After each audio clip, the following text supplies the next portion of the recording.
खबरों में आगे बढ़ेंगे उससे पहले सीधा आपको दिल्ली लेकर चलते हैं। बीजेपी की प्रेस कॉन्फ्रेंस में अनुराग ठाकुर क्या कुछ कहना सुन लेते हैं। मैंने दिया था महाराष्ट्र में यूपीए के टाइम पे वोट ज्यादा ऐड हुआ, हमारे टाइम पे कम हुआ। भांडाफोड़ जब कांग्रेस के अपने ही मंत्री ने किया तो उस दलित नेता को रंजना को इस्तीफा देने के लिए मजबूर कर दिया। फेक रिलेटिव्स का खेल अभिषेक जी के लोकसभा क्षेत्र में साफ देखने को मिला। अब तो यही लगता है विपक्ष के इस शोर को देख के कि चोर मचाए शोर। और मैं एक बात जरूर कहूंगा, वायनाड से लेकर रायबरेली से लेकर डायमंड हार्बर हो या अखिलेश जी का लोकसभा क्षेत्र हो, हर जगह ये सवाल खड़ा होता है कि इन्होंने फर्जी वोट क्यों बनने दिए, आखिरकार इन्होंने ये काम क्यों किए। क्या ये वोट की चोरी और घुसपैठियों को जो संरक्षण है इसको देखते हुए अपना इस्तीफा देंगे? तो मेरा उनसे सवाल है, अखिलेश जी, राहुल जी, प्रियंका जी, ये कब इस्तीफा देंगे? और प्रोपेगेंडा किंग तो आपको पता ही है कौन है, जो हर बार भय और भ्रम फैलाने का काम करते हैं। और प्रोपेगेंडा किंग के लिए कोई नई बात नहीं है। चुनाव से पहले वो संविधान के बारे में भ्रम फैलाते हैं, झूठ फैलाते हैं, लोगों में प्रोपेगेंडा फैलाते हैं और चुनाव हार जाने के बाद फिर खिसक जाते हैं, विदेश यात्रा पर चले जाते हैं। और मैं राहुल जी से कहूंगा, प्रोपेगेंडा फैलाने की बजाय अपना एजेंडा बिहार चुनाव के लिए कोई तय करें, आत्म निरीक्षण करें, आत्मचिंतन करें। और जो देश की जनता ने मोदी जी को बार बार जिताया, भारतीय जनता पार्टी को बार बार जिताया, देश की जनता को गाली देना बंद करें, देश की जनता के वोट का अपमान बंद करें। और ये जो आपका एजेंडा भारत के लोकतंत्र को कमजोर करने का है, भारत की संवैधानिक संस्थाओं पर प्रश्न चिन्ह खड़ा करने का है, भारत की संविधान संस्थाओं को खत्म करने का आपकी एक शुरुआत जो आपका एजेंडा चल रहा है, आप इस एजेंडा और प्रोपेगेंडा को खत्म कीजिए। आप कोई बवंडर नहीं मचा पाएंगे, आप ब्लंडर पर ब्लंडर ही करते जाएंगे। धन्यवाद। मित्रों, प्रश्न सादर आमंत्रित है देवेंद्र पारासर, इंडिया टीवी।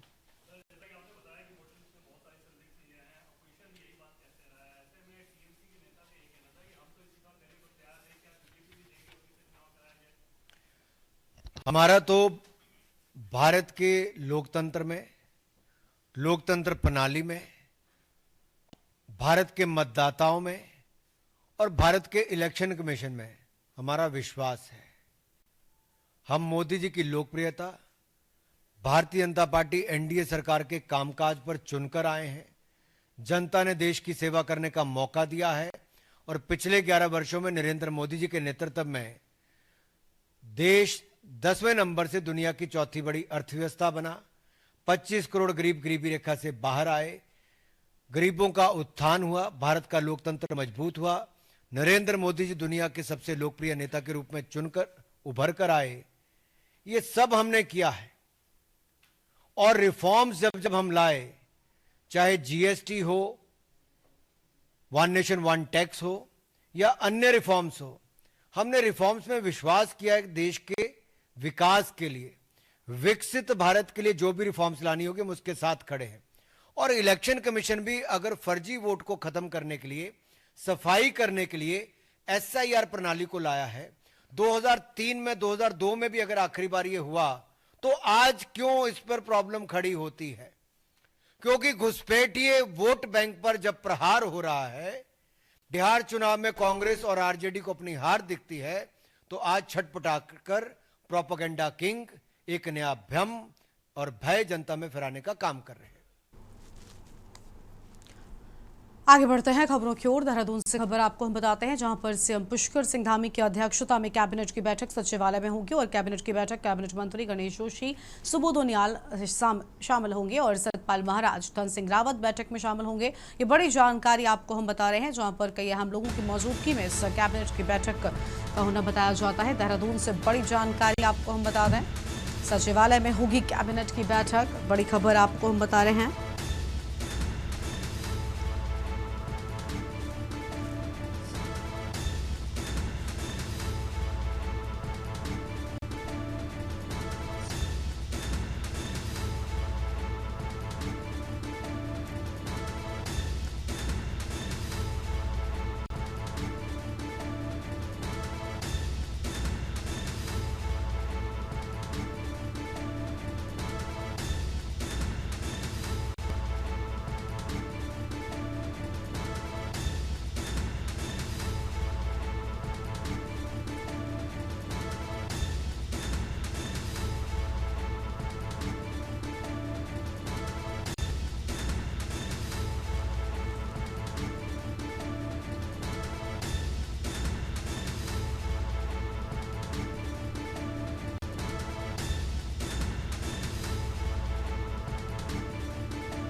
अगली खबर देहरादून से है, जहां पर बारिश को लेकर रेड अलर्ट जारी किया गया। मौसम विभाग ने जारी किया रेड अलर्ट। प्रदेश के 7 जिलों में जारी किया गया रेड अलर्ट। देहरादून, हरिद्वार, रुद्रप्रयाग, चमोली में रेड अलर्ट। बागेश्वर, नैनीताल, उधम सिंह नगर में भी चेतावनी जारी कर दी गई है। अहम खबर आपको हम बता रहे हैं।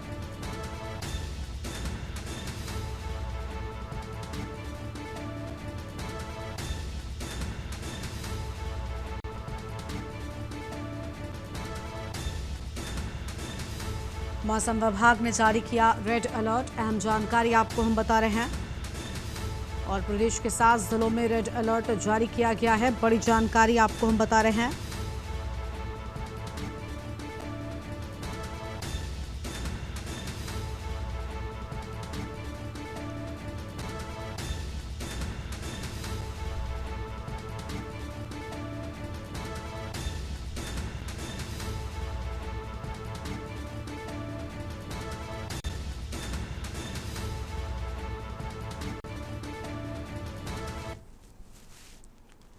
आगे बढ़ेंगे खबरों की ओर। पचवादून में एमडीडीए की बुलडोजर कार्रवाई लगातार जारी है। एमडीडीए की टीम ने 2 अलग अलग जगहों पर 54 बीघा पर अवैध प्लॉटिंग को बुलडोजर कार्रवाई करते हुए ध्वस्त कर दिया है।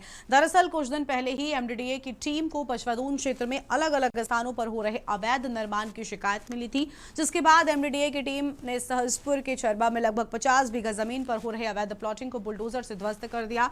वहीं विकासनगर के कैनाल रोड पहाड़ी गली के पास भी 4 बीघों में हो रही अवैध प्लॉटिंग को टीम ने मौके पर ही जेसीबी मशीन के जरिए निर्माण कार्यों को तोड़ते हुए इस पूरी अवैध प्लॉटिंग को ध्वस्त कर दिया। कार्रवाई के दौरान भूमाफियाओं में हड़कंप मचा रहा है।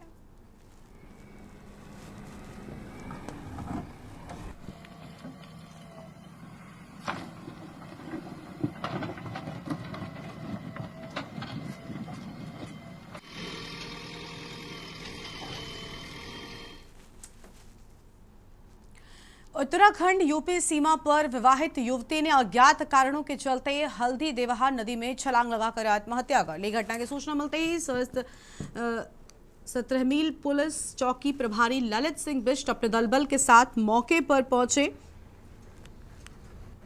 थाना न्यूरिया ग्राम भंडारा निवासी रोशनी 20 वर्ष अपनी छोटी बहन चांदनी 14 वर्ष के साथ में घर से दवा लेने निकली थी। और आपको बता दें कि मझोला बाजार में दवा लेने के बाद युवती अपनी छोटी बहन को बाजार में अकेला छोड़कर अचानक देवहा पुल पर पहुंची। किसी को फोन किया, बातचीत खत्म होते ही युवती ने देवहा पुल से नदी में छलांग लगा दी।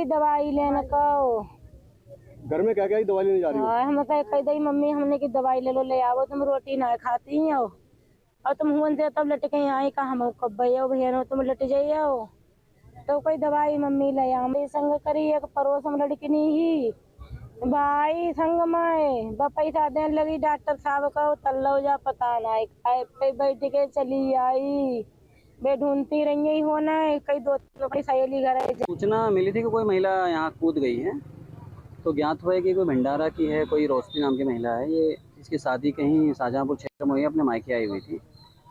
अभी शव बरामद नहीं हुआ है, टीम बुलाई गई है, तलाश जारी है। अभी मृत्यु के कारण का भी कुछ कहा नहीं जा सकता है क्या कारण है। अगली खबर देहरादून से है, जहां पर उत्तराखंड सरकार ने नदियों के किनारे नए निर्माण कार्यों पर पूर्णतः प्रतिबंध लगाने का ऐतिहासिक निर्णय लिया है। मुख्यमंत्री पुष्कर सिंह धामी की सरकार के द्वारा लिया गया यह निर्णय प्रदेश भर में लागू होगा। इस आदेश के तहत अब नदियों, नालों और जल स्रोतों के किनारे किसी भी प्रकार का नया कंस्ट्रक्शन नहीं किया जाएगा। और देहरादून के जिलाधिकारी सविन बंसल ने इस फैसले के मद्देनजर सख्त निर्देश भी जारी कर दिए हैं। उन्होंने कहा कि नदी किनारों पर अतिक्रमण और अवैध निर्माण न केवल पर्यावरण के लिए हानिकारक है बल्कि आपदा के दौरान जनहानि का कारण भी बन सकता है।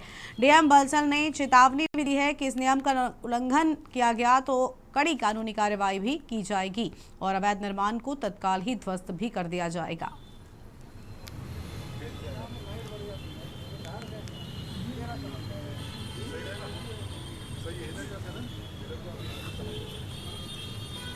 जो शासन के ऑर्डर्स हैं वो फॉलो होंगे और इसमें जो हमारे प्रचलित जीओज हैं या कोर्ट ऑर्डर्स हैं उनके दृष्टिगत उसको क्रियान्वित करवाया जाए। देखिए सर, एक दिक्कत तो है ना, अभी भी लोग कई पुख्ते ढह गए, लोग कह रहे हैं कि मतलब उनको बड़ी दिक्कतें वहाँ पर आ रही है। जो नदी इतने पुराने समय से लोग वहाँ पर रह रहे हैं तो दिक्कतें होती है बरसात के समय में। इस पर आप लोग कैसे काम करें? देखिए, उसमें कई तरह के एस्पेक्ट शामिल हैं। कुछ हमारे लोकल स्टेट एक्ट है जिसमें 2016 से पहले जो लोग कतिपय स्थानों पर हैं उनको प्रोटेक्शन दिया गया था। बाकी जो रिमूवल की कैटेगरी में आ रहे हैं उसमें नगर निगम एमडीडीए ने कुछ कार्रवाई भी की है। अगली खबर आपको उधम सिंह नगर से बताते हैं, जहां पर कुछ दिन पहले हुई फायरिंग के मामले में गिरफ्तार आरोपी चंदन उर्फ नंदन को पुलिस ने जेल भेजा था, लेकिन कुछ दिनों के बाद वो जेल से छूटकर मोहल्ले में अपने काफिले के साथ घूमते हुए नजर आया है। चंदन ने इस दौरान पुलिस को खुला चैलेंज देते हुए माहौल बिगाड़ने की कोशिश की। ये भी देखा गया कि आरोपी अपने साथियों के साथ मिलकर पहले कोर्ट परिसर में वीडियो बनाकर वायरल कर चुका था और अपने स्टेटस पर भी इस वीडियो को अपलोड किया था, जिससे पुलिस को चुनौती दी गई थी।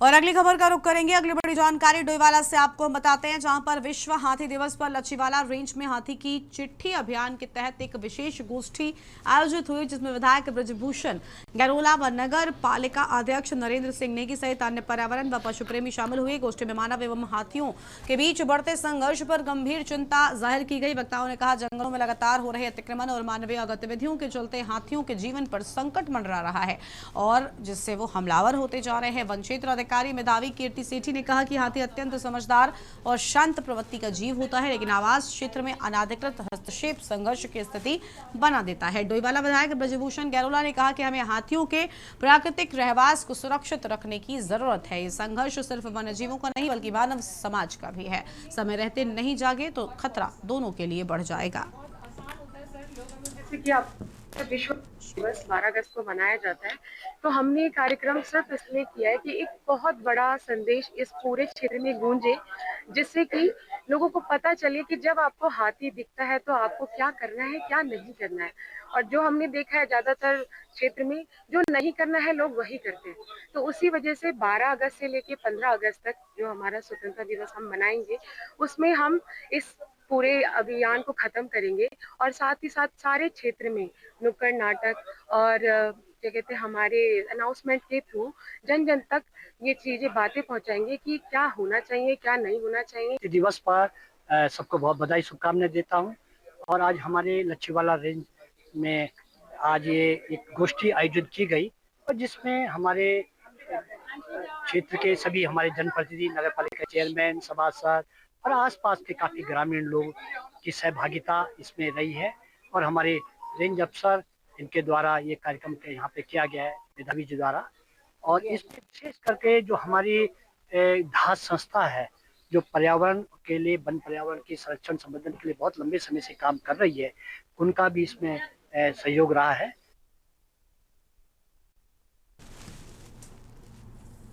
और एक छोटे से ब्रेक के लिए यहाँ पर रुकते हैं, जो लौटेंगे।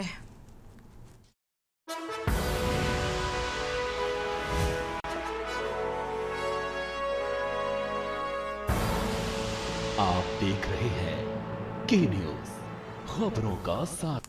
ब्रेक के बाद आप सभी का स्वागत है। रुक कर लेते हैं खबरों की ओर। लक्सर में एक ढाबे पर हुए विवाद के बाद कुछ नकाबपोश बदमाशों ने एक घर में घुसकर हमला करने की कोशिश की, लेकिन घर में कोई न होने के कारण वो अपने मंसूबे में कामयाब नहीं हो पाए। ये घटना इस्माइलपुर चौराहे की है, जहां हमलावरों ने सबसे पहले घर में लगा सीसीटीवी कैमरा तोड़ दिया। ये पूरी घटना कैमरे में कैद हो गई। फुटेज में साफ देखा जा सकता है कि लाठी डंडों से लैस बदमाश घर के अंदर घुसते ही कैमरे को निशाना बनाते हैं। घर के सदस्यों के द्वारा लक्सर कोतवाली में शिकायत दर्ज कराने के बाद पुलिस ने त्वरित कार्रवाई करते हुए 3 हमलावरों को हिरासत में ले लिया है। पुलिस मामले की जांच कर रही है।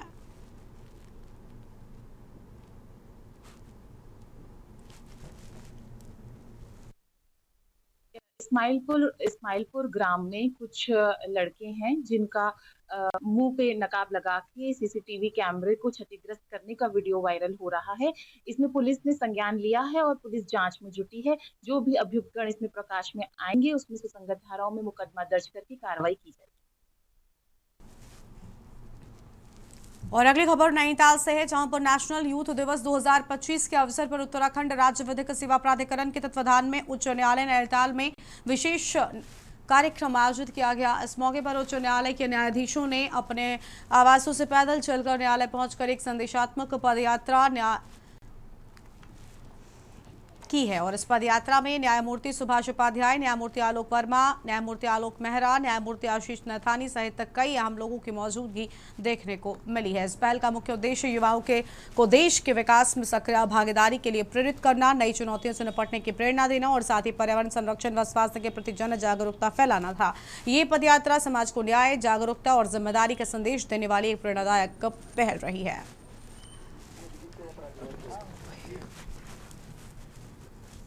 ये जो मैसेज है ये राज्य विधिक सेवा प्राधिकरण की तरफ से है। और अगर आप देखें आजकल उत्तराखंड में जो उथल पुथल हो रही है, ये कहीं ना कहीं पर्यावरण संरक्षण की पर्यावरण के साथ छेड़छाड़ की वजह से हो रही है। तो पर्यावरण संरक्षण हमारा पुनीत दायित्व है। इस दायित्व को निभाने के लिए हमने ये प्रयास किया कि आज अंतर्राष्ट्रीय यूथ दिवस पर हर व्यक्ति यूथ की तरह व्यवहार करे। उसमें पूरे उत्तराखंड राज्य के सभी माननीय जजेस भी शामिल हैं, माननीय उच्च न्यायालय के जजेस भी शामिल हैं। उन्होंने एक संदेश देने की कोशिश की है कि कैसे हम पर्यावरण को संरक्षित कर सकते हैं, कार्बन का कम से कम उत्सर्जन हो, गाड़ियों से जो धुआं या प्रदूषण निकलता है वो कम से कम निकले, जिससे हमारे उत्तराखंड का पर्यावरण संरक्षित रहे और जो ये भयावह तबाही आई है, ये ऐसी तबाही दोबारा ना आए। इस बुलेटिन में इतना ही। तमाम बड़ी खबरों के लिए आप देखते रहिए न्यूज़ इंडिया। नमस्कार।